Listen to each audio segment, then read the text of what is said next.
Alrighty, guys. So I got a chance to play the new killer, Kazu, whatever her name is, and I'm gonna give my honest opinion on her. I've been seeing a lot of things on the internet complaining that she's too strong, that she's S tier, blah blah blah. Um, so here's my honest opinion here on this. And the match that gonna be showcasing here. This is actual gameplay of my last live. I played her. I did 4K. I do think she's strong. I think she's very loopable. Um, you just have to pay attention to her cues. So this match was actually going not in my favor, but because of her perk that exposes the survivors, kind of turned it around for me. I think what makes her so broken is her ability to be able to use her head form to traverse the map so fast. I think that's the main thing that is probably makes her feel like she's S tier because she can just go from one side of the map to the other. But as far as looping, I think she's a very loopable killer. I think if you pay attention to her, she's very easy to counter. So if you're not poisoned, or I've seen plays where if a guy was 99 mushroom poisoned, let her go into head form, chase her, then he healed himself, and wasted a bunch of her time. So I think there's counters to her. Um, I saw a video where a guy played as her complaining that the survivors are too strong, and the survivors are not OP overpowered. Gen times are not an issue right now. Uh, I think the game is as balanced as it's ever going to get. I think we're at a stage where if you try to nerf the survivors, it's gonna teeter in. You're gonna just make the killers too powerful, or I think if you make the killers too powerful, the game's gonna teeter on now that survivors are getting crushed. I think in a perfect world, this game is never going to be balanced, guys. Let me just get that through your head. Nothing is ever going to be perfect. This is a PvP game, player versus player. The matter of the fact is you're going to have accounts for cheating, you're going to have accounts for player skills, you're going to have accounts for lag. There's going to be many factors in this game that are going to always account for your gameplay or how you feel you're playing. Um, so, my honest opinion on her, I think she's good. I think she's strong. Yeah, definitely. I'd say up in the S tier, she is strong. I don't think she needs to be reworked. I think she's perfectly fine the way she is. And I think people that are struggling. So I watched a video of a guy complaining that she was an S tier, but the guy didn't kick a single generator. He chased one survivor for a minute, over a minute, and ignored the generators. You can't do that. So like you see here, I hook, and instead of me gatekeeping hook, I go straight towards a generator, a beeline to a generator. You have to learn to apply pressure on generators.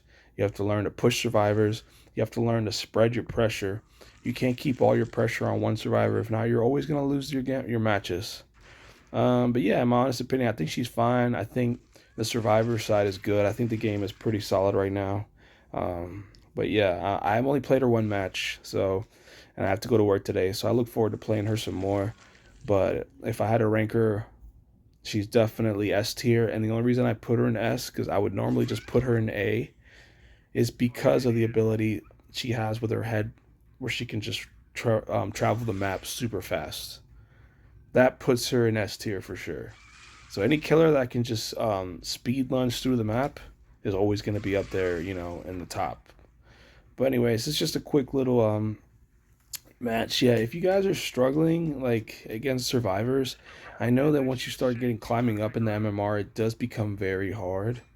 To the point where you can teeter your whole match off of just one play. That's how like here I had to bring Lightborn and run this build. This is just a build that I put together of hers, but I had to throw in Lightborn because these guys all had flashlights. So you got to kind of like learn to read your survivors. And I'm not no pro. Don't get me wrong. I'm not saying I am. I've just played the game a lot, and I'm decent at it to know. Hey, I can pull some wins as killer. It's just from my experience. Um, if you're super struggling as a killer, I think you definitely have a lot of things you got to work on. Not necessarily game mechanics, but more of mental gaming. You have to kind of read the survivors and guess what their next move is gonna be. You know. If you can't do that, you're always going to struggle in this game. So what I mean by that is, oh, if I down a survivor, I have to know, hey, should I slug her or should I hook her? Or if I hook a survivor, should I camp? Should I go to the next gen?